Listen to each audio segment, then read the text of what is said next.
Good day, good love, good evening light, illuminators and way showers. This is Wendy bringing to you the languages of lights.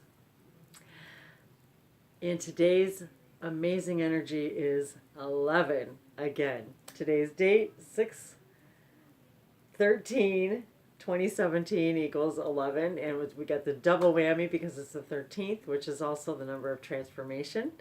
And of course, we have the Gateway Ascended Master number 11. So all day long, I've had this Ascended Master's energy with me. I've had the. Okay, slow down. Okay, so I'm telling them to slow down. So the Ascended Master energy and the ancestral energy, and what that has always meant to me. And for any of you old A-Team fans, there was an old show on television back in the 70s called the A-Team. And one of my favorite sayings, especially with the idea of synchronicity, is I love it when a plan comes together. And that was actually coined from that show. And ironically, we've used A-Team personally for many, many years. And the name in general. And I'm laughing because I even used to live near, or I should say, one of the actors on that show that played Mr. T. Well, actually, he was Mr. T. Mr. T didn't live too far away from us. So, and incidentally, now that I'm thinking about it as I'm looking outside of the trees, if I remember the story correctly, he didn't make too many friends where he moved to in this very elite neighborhood, and he came and he cut down all the trees. Now, I don't know why, I don't remember the story, but it's just now coming to me as I'm looking at the trees. So, but the idea of this A-Team came to me today because, okay, I had to laugh because, okay, A and Ascended Master starts with A, Ancestor starts with A, Archangel starts with A, Angel starts with A, the first letter of our alphabet starts with A. And I'm reminded that with the A-Team, that A-Team, and now I'm even hearing, Arcturians and Andromedans and everybody else's starts with the letter A. But I'm feeling this A-Team. Okay, our ancestors are always there with us, supporting us. Our angels, our archangels are always there supporting us. They're our A-Team.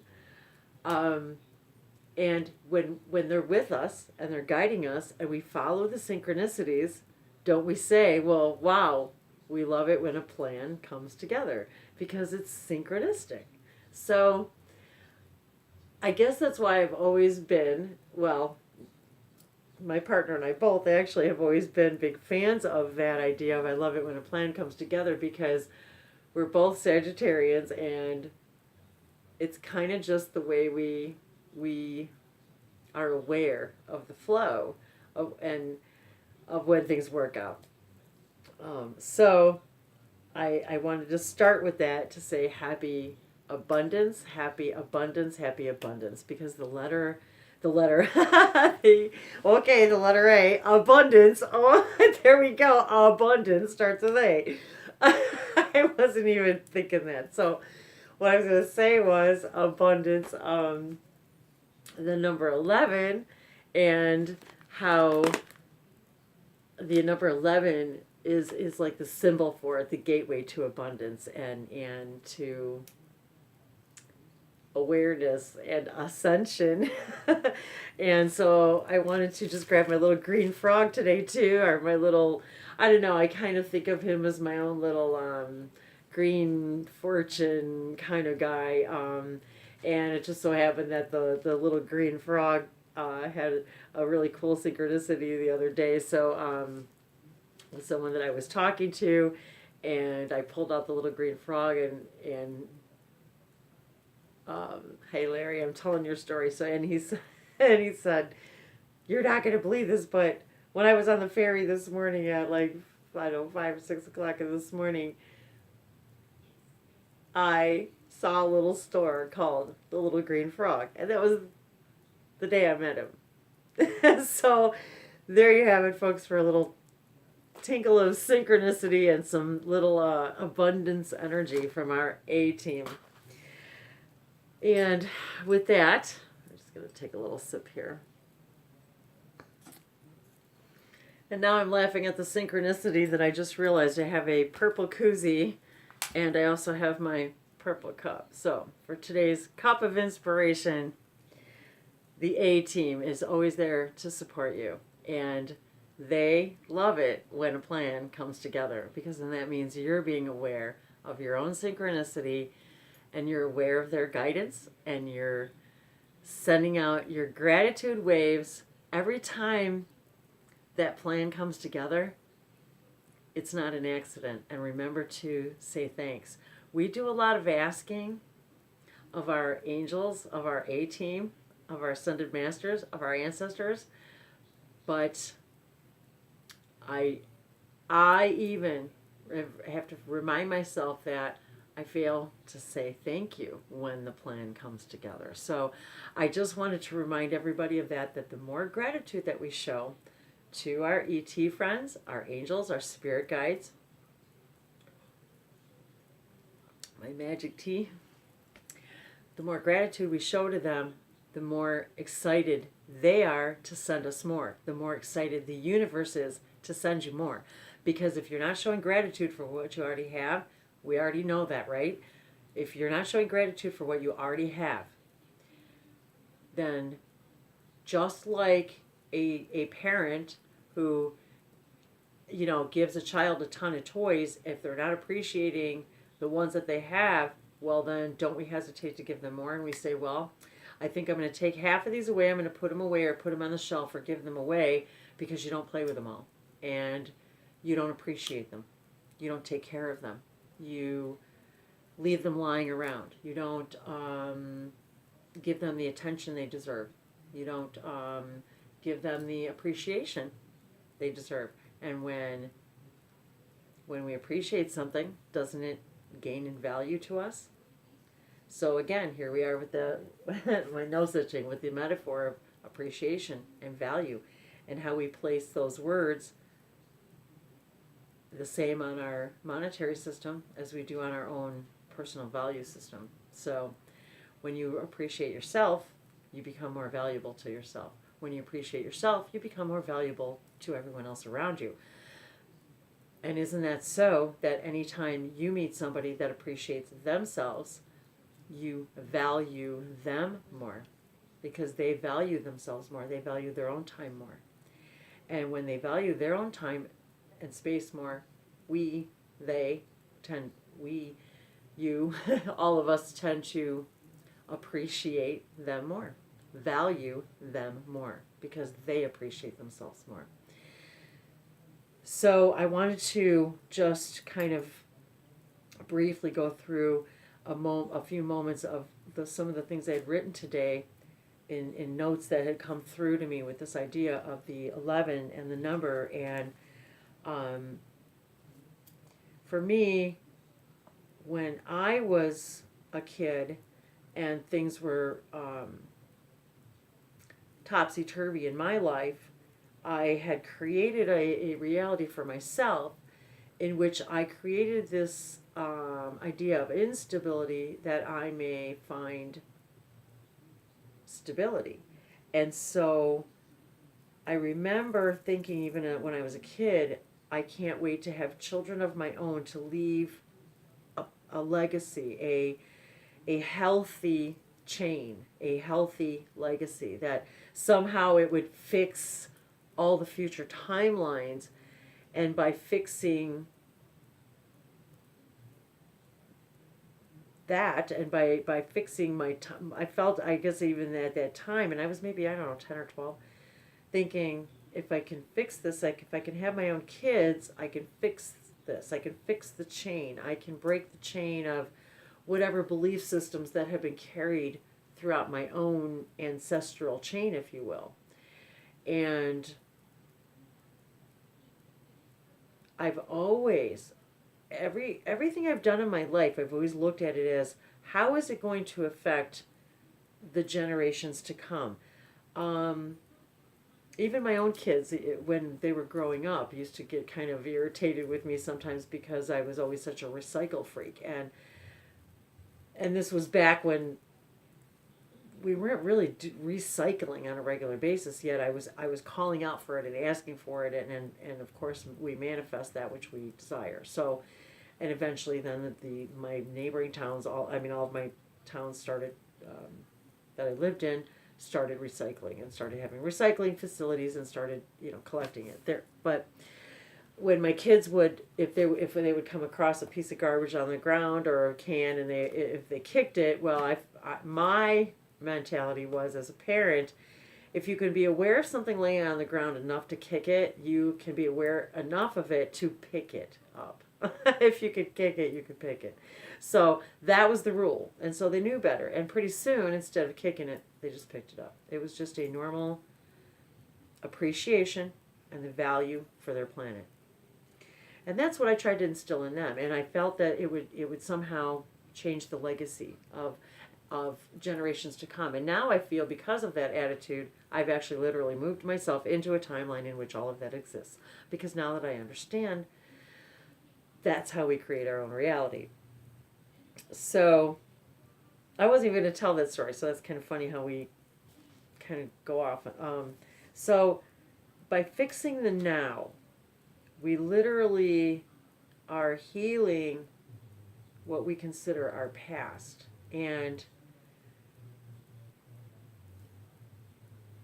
by telling ourselves now, because every now is all simultaneously, by telling ourselves in this now that everything we did in that now was okay and perfect, and you were good enough and you were enough,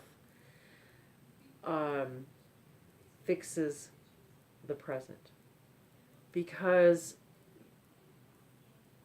it carries that gratitude and value into what we perceived as things we may have done wrong or weren't good enough or didn't try hard enough, or and as kids, especially those of us who took on these huge momentous adult responsibilities as children, didn't allow ourselves to be kids, didn't allow ourselves to play with that inner child. When we can send that love back to, if we can almost visually send that love back to that being and say, that version of me, that her, which I am not her, because every now is new and everything is simultaneous, that takes a huge burden off of us. It takes a huge amount of pressure off of us, and it literally fixes the past, because we no longer perceive it the way that we used to, if that makes sense. So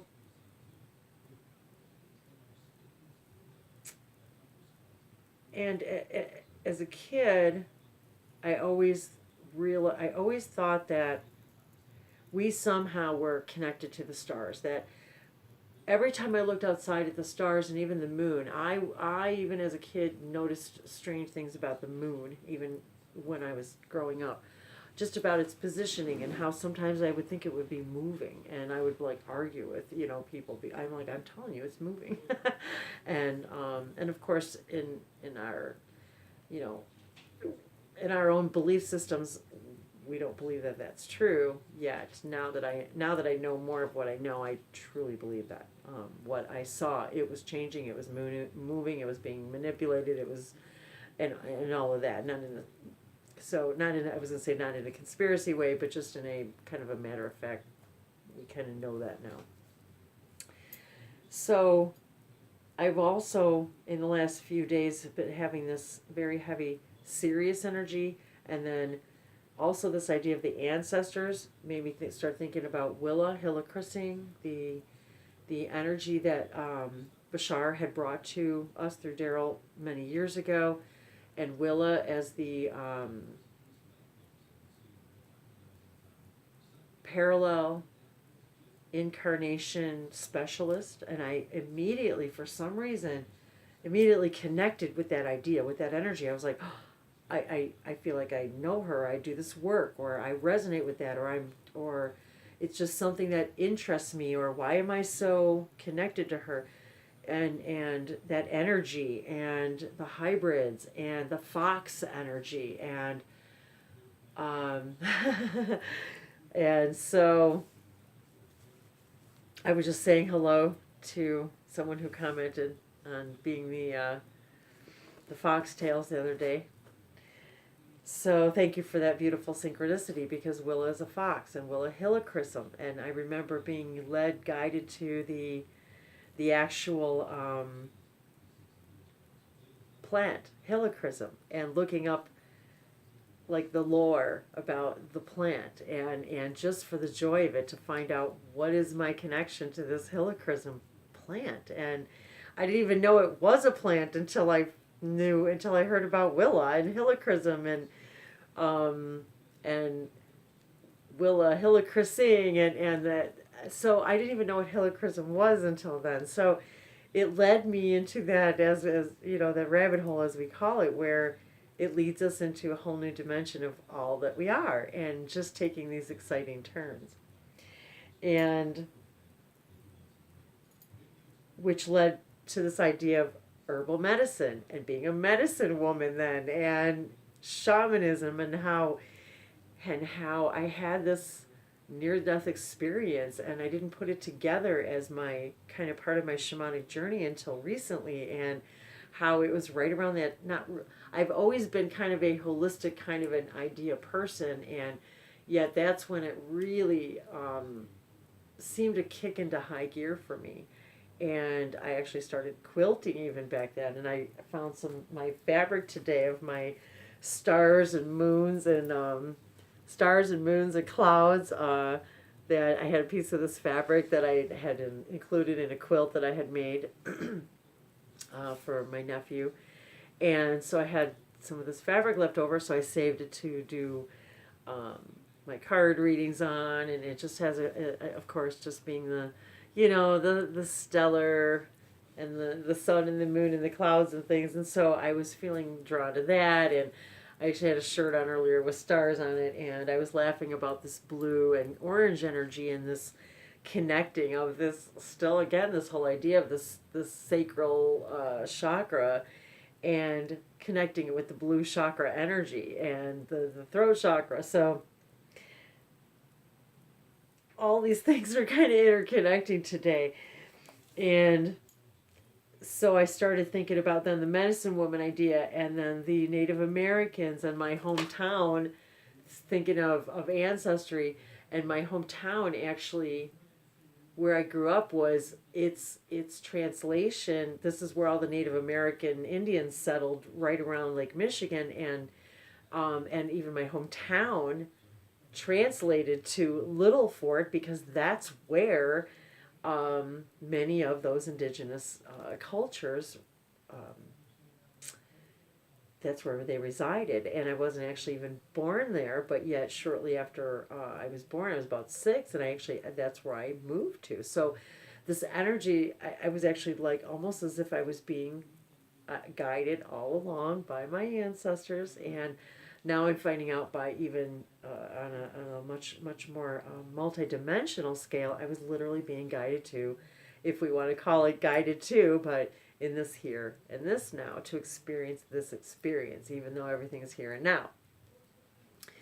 So in not in linear time necessarily, but just the idea of taking that Akashic experience, and what does it mean to me now? And also always being around lakes and water, and that idea of water and the water energy, and Sirius, and many of these Sirius beings are water beings, aquatic beings. They're blue, they're green, they're all different colors, they're all different types of beings. Just like in the Pleiades, there's probably tens of thousands of different kinds of species in the Pleiades. So you can call it Pleiadian, but that means a lot of things. So does Sirian and Sirius energy. I believe I know that many of the languages I speak come from the Sirius star systems, the Pleiadian star system, but yet they are a multitude of ancestral energy, of angelic energy, of multi-realm energy, of different types of beings, physical beings, 4 or 5D beings, and then the multiple layers of the dimensions that they all live in, and how some of them just exist as mist, as color, as energy, as clouds of information. Clouds of information. Okay, one more drink. So this idea of water, and this even reminds me of water energy and sky energy, and the sky and the water are both depicted as blue typically, and then the prisms of light, of the sunlight and the water and the prisms that we see when we look through the full spectrum of light, if you will, and we see the multitude of prisms of color, and that our body literally hears this as sound. We literally engage with color as information and sound and music and tones, and what we see is what we hear, and what we hear are things that we see and can't see. We see color, but we're also hearing what we're seeing. It's this divine prismatic light dance. And the crystals, and how crystals hold our intentions, and water holds our intentions, and how I always wondered, why was I so engrossed with the crystals and the pyramids and the crystal skulls and Indiana Jones and being an archaeologist and the energy within the pyramids, and knowing that there's healing going on, and they're even reminding me right now to remind us about Egypt and the pyramids, and that there's pyramids on practically all the planets. There's pyramids on the moon and on the earth we haven't even discovered yet, and on Mars. And when they start connecting, I received, oh my God, I forgot all about this. I had this amazing download the other day. I completely forgot about it. It was like I was taken into this complete astral projection experience, where I was seeing all these pyramids all over the dimensions, literally shooting beams of energy back and forth to all these pyramids, and how we and those light beings that are in these frequencies are literally like being hit with these energy beams, like we're literally on purpose, like I don't know, engaging with these energy beams from all these pyramids from all over the place. So wow, don't even know where that came from. I completely forgot about that. And how the old technology is new technology, and all the new technology that we're coming up with is really old technology. When we look at it as old, it existed then in the ancient times, the ancient ones, and ascended masters, the what we would consider, what we all this time believed to be archaic, and they couldn't possibly have done all of these things without modern technology. Well, no, because they had it. Exactly, they had it. Way more modern than what we have now. So what the old is new, and what is new is the old. And we're remembering this, and then all of a sudden I wrote again, serious energy, in big bold letters on the page, because this is all tied together, and the serious energy, and the pyramids, and these energy beams, and this A-team, ascended masters, archangels, awareness, ascension in general, archaeology, archaic beliefs, um, this whole idea of ancestors. And the A, the letter A. And look, and I'm just now, duh. I don't mean to say that, duh, but it's shaped like an A. The letter A is shaped like a triangle, and I know that I've drawn many, many, many, many symbols of what looks like a letter A, but it's a triangle, and many of them have the line through it. And I've seen this numerous times. In old scribes and new scribes and galactic scribes, and so everything that is old is new because everything exists all at once. Everything is here and now. So I'm feeling this Sasani energy, this Yael energy, the Sirius energy, the Pleiadian, the Lyrians, all of the galactic team that's out there for us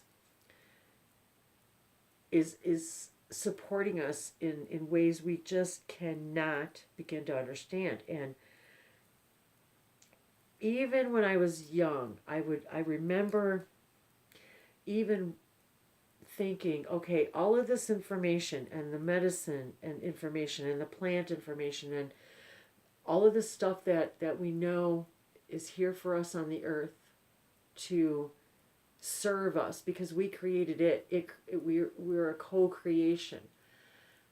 I always worried, who's going to carry this message, who's going to carry this information down if nobody else does. And what did we do to our native people, and what did we do to the information, and why did we drive it away, and doesn't everyone understand and that this is the most important information that has ever been known and ever can be known, and the ideas of magic and intention and the power of the energy of thought and manifestation.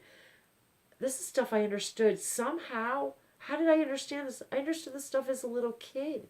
And yet, those of us who experienced these ideas and these thoughts when we were children, we had to stuff them and store them all inside because even the adults and the masses couldn't answer our questions. Even our theologians, even our what we considered our mentors,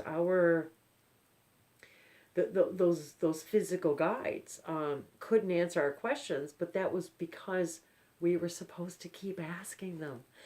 It's because we were never supposed to stop asking so that the information wouldn't be lost. Because it's when we stop asking for it that we stop receiving it. And when we don't ask for it, we don't receive it. And when we don't show gratitude for it, we won't receive more of it. Because just like every other schooling, it's always a measure. That's why they use tests, because they're measuring us. They're measuring how far can I teach you the next step? Have you grasped what you've already been given? Or do we need to review it again? Do you need to stay back in this grade? Or do you need to hop forward a couple grades? Do you already get it? Where are you? Where is your gauge? And so this is how they're gauging us, our ascended masters, our guides, our higher selves. In co-creation with us, this is how we measure our own ascension process in how much more we can receive by how much more we're willing to get and how grateful we are we've received what we've given. Because sometimes it's just too much. It's just I can't take this. It's too it's like, and then we have to put the brakes on, and then they say, "Oh, okay. It's cool. It's okay. It's all good." You got nothing but time, because there is no such thing as time. Assimilate all you need. You got nothing but time. My dad used to say that. That's all I can remember him saying, "I got nothing but time. I got nothing but time." So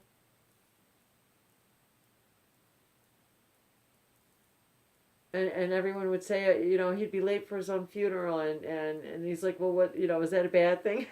So we got nothing but time. And because there is no time, because everything's now.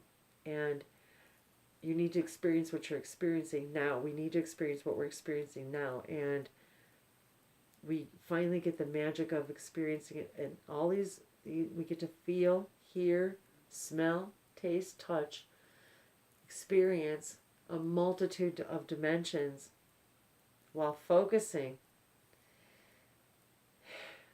in the deepest, darkest, thickest dimension there is.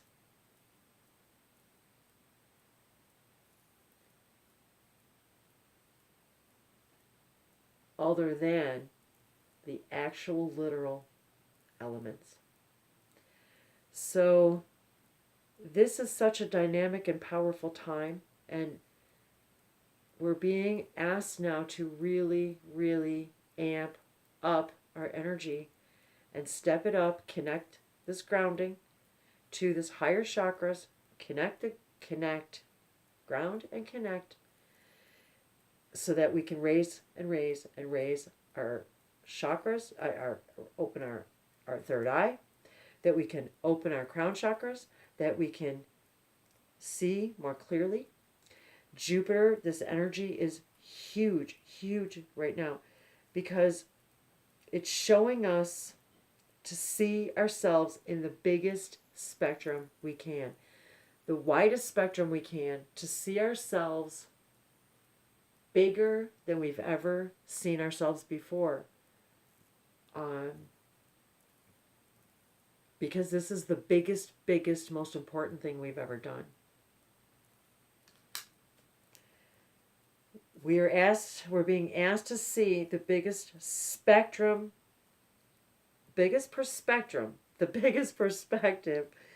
of spectrum of light that we have ever been asked to see before.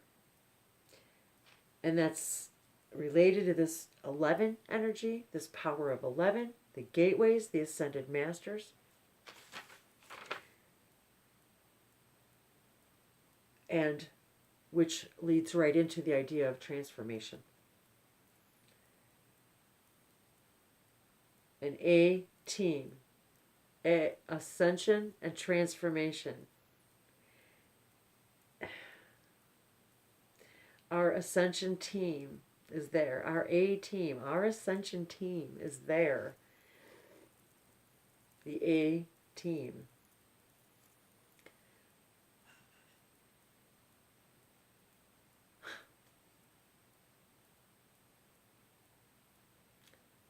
So no sopiasha ni ki ikiasha to semi so urshino ki alesete. Pliando sogi ki anodur koshanaki bo antoso mosotashe elakisa note. Kleandarasha laukoisa anopole alakisanakia tashniak.